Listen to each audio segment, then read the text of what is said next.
Agora eu vou fazer uma pergunta muito séria para você. Você tem medo excessivo de falhar? Você se cobra muito? Muitas pessoas se sentem, né, pressionadas a serem perfeitas e temem não ser boas o bastante em diferentes aspectos da vida.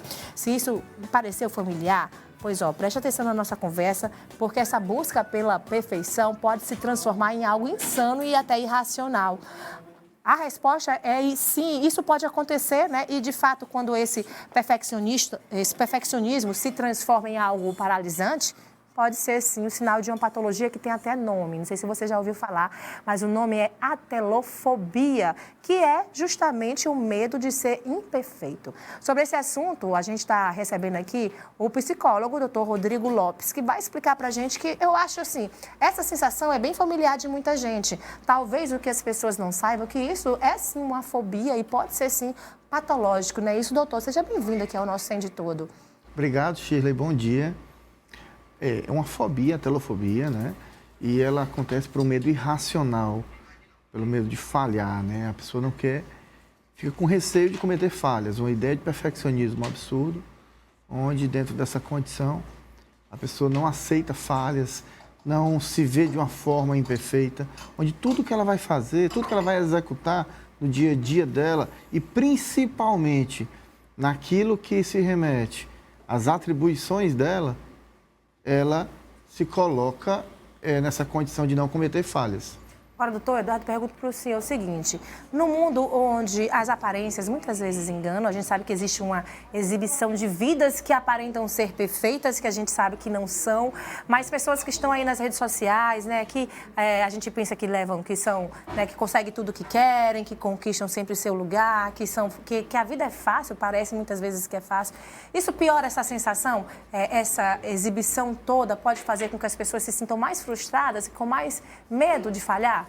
Com certeza, Shirley, até mesmo porque, se nós formos perceber, as redes sociais, nós não estamos lá vendo nenhum tipo de problema.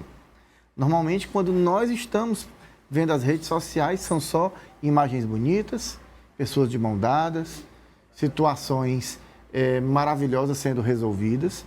E não é bem assim. Nos bastidores daquela realidade, com certeza tem dificuldades. Você vê uma imagem de alguém viajando, é muito legal. Mas você não sabe o que aquela pessoa fez para chegar até ali, naquela viagem. Você não sabe como é que é o dia a dia daquele casal que está tirando uma foto que está ali. E tudo isso se remete a uma condição de angústia constante pela pessoa que está vendo. A pessoa fica todo o tempo nessa angústia constante, não só de passar essa perfeição, como quem está vendo, também nessa angústia constante por não estar conseguindo. Então, essa angústia constante, ela é uma realidade muito comum da telofobia e das condições que elas estão cada vez sendo permeadas. É duro falar, Shirley, mas a telofobia hoje é tão comum, tão comum.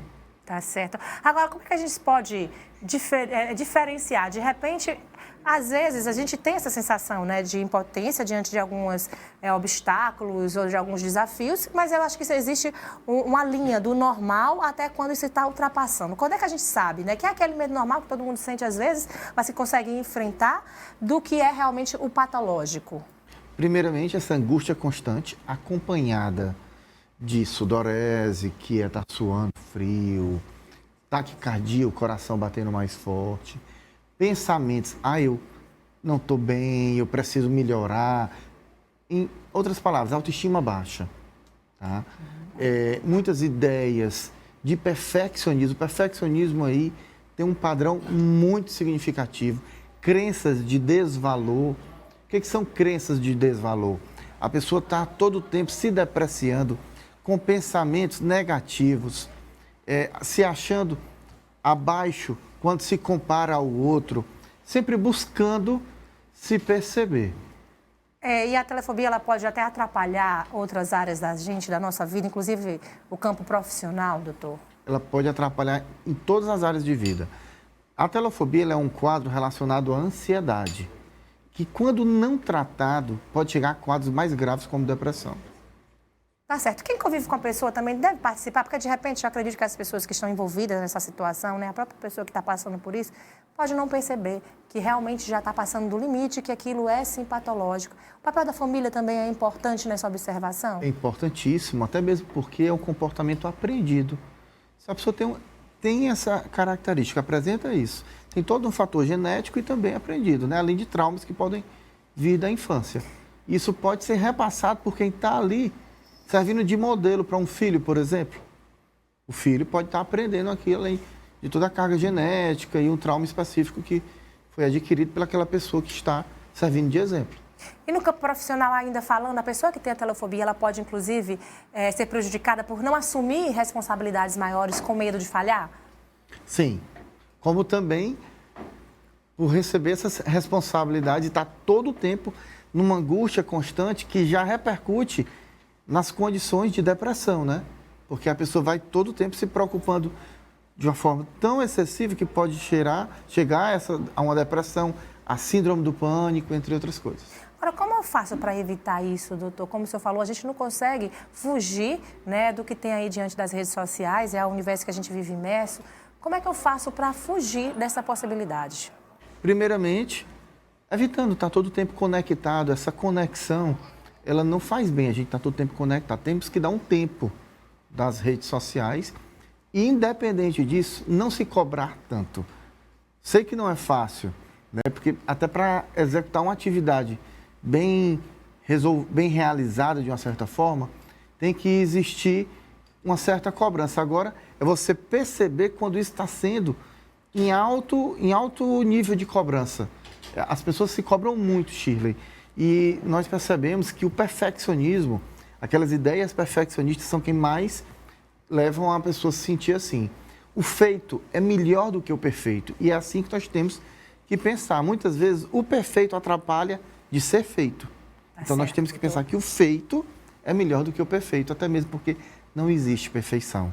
Isso é uma ideia. Tá certo. Só para a gente encerrar, para finalizar, que às vezes é necessário até um tratamento realmente com medicamento, doutor, para que a pessoa saia dessa situação?